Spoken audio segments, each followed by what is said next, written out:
Bonjour à tous, nous sommes ici pour aborder un thème qui fait beaucoup parler de lui au cours de ces derniers mois et de ces dernières semaines, à savoir l'intelligence artificielle, et plus particulièrement l'intelligence artificielle générative.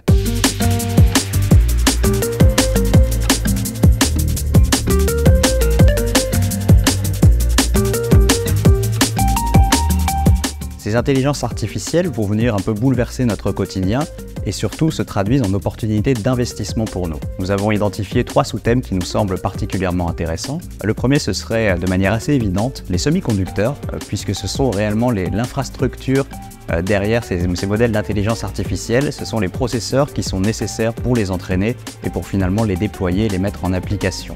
Donc ces semi-conducteurs vont clairement bénéficier de cette adoption tous azimuts au sein de tous les différents secteurs qu'on peut imaginer de ces intelligences artificielles génératives. Le second sous-thème que nous avons identifié, ce serait autour finalement des fournisseurs de solutions qui vont permettre de stocker, classifier, catégoriser vos données qui vont être nécessaires encore une fois à l'entraînement et à la mise en application de ces modèles d'intelligence artificielle. Donc en fait ce sont des infrastructures qui vont vous permettre de mettre en mouvement la donnée, de développer des applications et finalement d'en extraire de la valeur. Donc on pense qu'on va avoir réellement une avenue de croissance sur les années à venir pour ce type d'acteurs. Le troisième sous-segment qui nous paraît également intéressant serait autour du domaine de la recherche médicale, puisqu'on voit ces intelligences artificielles arriver notamment dans les phases de recherche et de recherche moléculaire particulièrement.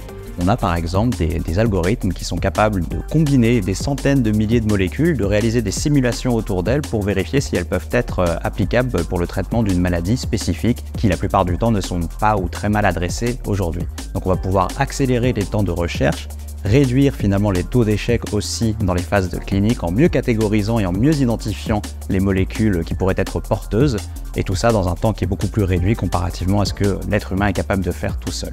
Alors tous ces développements ne viennent pas sans risque, on va avoir évidemment des risques autour de l'utilisation des données, du côté finalement sécurité de ces données aussi, et respect de la propriété privée dans une certaine manière, des droits d'auteur qu'on peut avoir autour de la création de contenu.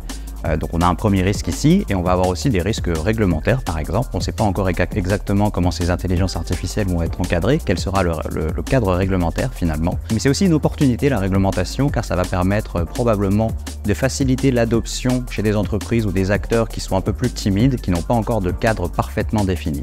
Si on prend un petit peu de recul maintenant sur la thématique, il est aujourd'hui très difficile d'identifier des secteurs ou des industries qui ne seront pas touchés par l'intelligence artificielle ou par la robotique, ce qui nous amène à être assez positif sur les perspectives de moyen terme du thème qui pénètre absolument tous les segments de l'économie et même de nos vies personnelles.